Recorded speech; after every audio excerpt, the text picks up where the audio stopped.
ప్రముఖ జర్నలిస్టు ఇవాళ డిజిటల్ మీడియాలో నిర్భయంగా నిజాలు చెప్తూ ప్రభుత్వాన్ని నిలదీస్తూ ప్రజల పక్షాన మాట్లాడుతున్న సోదరుడు శంకర్ గారి మీద ఈ ప్రభుత్వం ముఖ్యంగా కొడంగల్ మీద, కొడంగల్లో రైతులకు జరుగుతున్న అన్యాయం మీద ఆయన నిలదీసిన విధానాన్ని జీర్ణించుకోలేక వాళ్ళ ప్రశ్నించే గొంతుల్ని నొక్కాలని, ప్రజాస్వామ్యంలో కనీసం ప్రశ్నించే వాళ్ళు ఎవరు ఉండకూడదనే ఒక ఆలోచనతో ఒక పూర్తి స్థాయి పకడ్బందీ ప్రణాళికతో రెక్కీ చేసి కాంగ్రెస్ నాయకులే, హస్తినాపురం డివిజన్ సంబంధించిన కొంతమంది కాంగ్రెస్ నాయకులు, అదేవిధంగా రేవంత్ రెడ్డికి అత్యంత సన్నిహితంగా ఉండే మరికొంతమంది కాంగ్రెస్ నాయకులు వాళ్ళే స్వయంగా రెక్కీ చేసి మరి 11 గంటల 10 నిమిషాలకు అర్ధరాత్రి కావాలని కొంతమంది ప్లాన్డ్గా అమ్మాయిలను అడ్డం పెట్టి ఒక దొంగ కేసు బనాయించి హత్యాయత్నాన్ని మరి శంకర్ గారి మీద చేయడం జరిగింది. దురదృష్టం ఏంటంటే మరి హత్యాయత్నం జరిగినప్పుడు ముందుండి కాపాడాల్సిన పోలీసులే ఈరోజు పూర్తి స్థాయిలో కేసు నిర్వీర్యం చేయడానికి 307 అనే సెక్షనే పెట్టకుండా ఇది హత్యాయత్నమే కాదని బుకాయిస్తూ ప్రభుత్వానికి తొత్తులుగా వత్తాసు పలుకుతూ ఇవాళ కేసు నిర్వీర్యం చేసే ప్రయత్నం చేస్తూ ఉన్నారు. కానీ ప్రజా కోర్టులో తప్పకుండా దోషులు ఎవరైతున్నారో వాళ్ళు దొరికిపోయినారు. ఇప్పటికే సీసీ కెమెరాల ఫుటేజ్ సాక్షిగా ఎవరెవరైతే దొరికిపోయినారో వాళ్ళందరినీ అరెస్ట్ చేసేదాకా తప్పకుండా ప్రభుత్వం మీద ఒత్తిడి పెంచుతాం. పోలీస్ శాఖను కూడా ఈ రకంగా వ్యవహారం చేయడం మంచిది కాదు. ముఖ్యంగా ఎల్బీ నగర్ సిఐ కానీ, స్థానిక ఎస్ఐ కానీ, అక్కడ ఉండే పోలీస్ అధికారులు కానీ వాళ్ళు వ్యవహరించిన తీరు కూడా అనుమానాస్పదంగా ఉంది. తప్పకుండా శంకర్ గారికి న్యాయ పోరాటంలో అండగా నిలబడతాం. నిజం బయటికి వచ్చేదాకా ఆయన మీద చేసిన హత్యా ప్రయత్నం ఎవరు చేసినారో, సూత్రధారులు ఎవరు, పాత్రధారులు ఎవరు, వాళ్ళందరినీ కూడా న్యాయపరంగా వాళ్ళని శిక్షించేదాకా వదిలిపెట్టాం.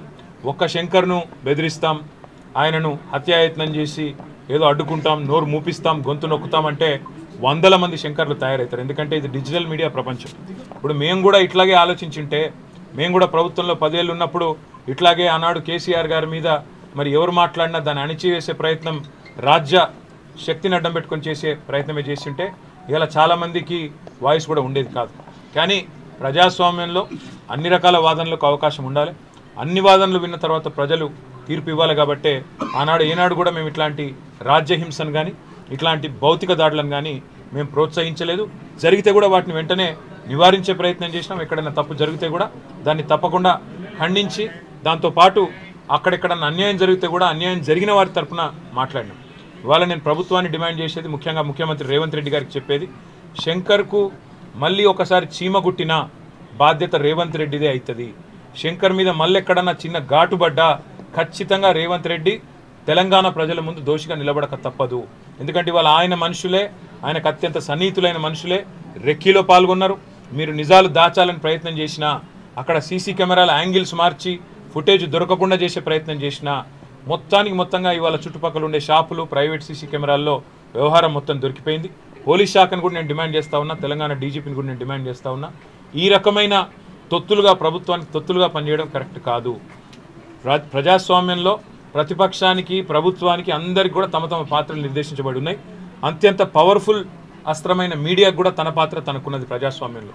అట్లాంటి మీడియాలో పనిచేస్తున్న ఒక జర్నలిస్ట్ సోదరుడికి ఈ రకంగా వారి మీద భౌతిక దాడులు, హత్యాయత్నం జరగడం అనేది తప్పకుండా జర్నలిస్ట్ సంఘాలకు కూడా నేను విజ్ఞప్తి చేస్తూ ఉన్నా. ఇదివరకు చాలా మాట్లాడినారు మీరు. ఇదివరకు చాలా ఏదో నియంత పాలన అది ఇదని చెప్పి అన్నాడు మాట్లాడిన మాటలన్నీ మాకు గుర్తున్నాయి.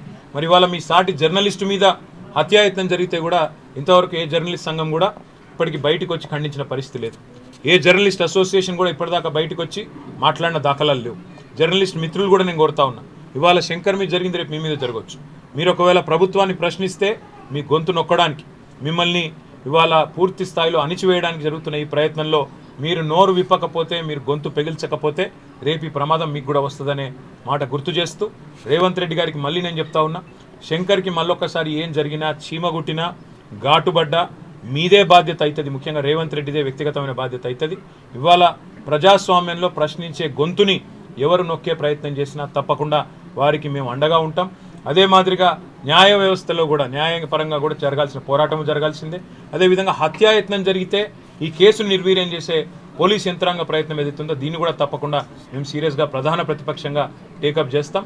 ఇవాళ ఇంకా ఇప్పుడే చెప్తా ఉన్నారు, శంకర్ గారు తల్లి గారు కూడా చెప్తా ఉన్నారు, బెదిరింపు కాల్స్ వస్తున్నాయని చెప్తున్నారు, బెదిరింపు మెసేజ్లు వస్తున్నాయని చెప్తున్నారు. ఇవన్నింటి విషయంలో నేను పోలీస్ శాఖను కూడా కోరుతా ఉన్నా. మరి ఒక నిర్భీతిగా కొట్లాడుతున్న ఒక జర్నలిస్ట్కు రక్షణ కల్పించాల్సిన బాధ్యత మీ మీద ఉంది. మీకు చేత కాదు, మేము ఇవ్వలేము అంటే ప్రైవేట్ ప్రొటెక్షన్ కూడా తప్పకుండా ఏర్పాటు చేసుకునే సత్తా మాకుంది. కానీ ఈ రకంగా మీరు ప్రభుత్వానికి తొత్తులుగా మారి పూర్తి స్థాయిలో ప్రభుత్వానికి వాళ్ళ అడుగులకు మడుగులొత్తే విధంగా వ్యవహారం చేయడం మాత్రం పోలీసులకు మంచిది కాదనే మాట కూడా చెబుతూ, న్యాయ పోరాటము తప్పదు, ప్రజాకోర్టులో కూడా పోరాటం తప్పదు. కానీ ఏది జరిగినా శంకర్కు, ఆ కుటుంబానికి తప్పకుండా రేవంత్ రెడ్డి వ్యక్తిగతంగా బాధ్యత వహించాల్సిన పరిస్థితి వస్తుందనే మాట మళ్ళొకసారి ముఖ్యమంత్రికి చెప్తూ, ఇలాంటి పిచ్చి పిచ్చి పనులు మానుకోవాలని చెప్పి కూడా వారికి హెచ్చరిస్తూ, మళ్ళీ ఒకసారి సంఘీభావం చెప్పిన జర్నలిస్టులకు ధన్యవాదాలు. చెప్పని వాళ్ళు దయచేసి కనైనా గొంతు విప్పాలని చెప్పి కూడా నేను కోరుతాను.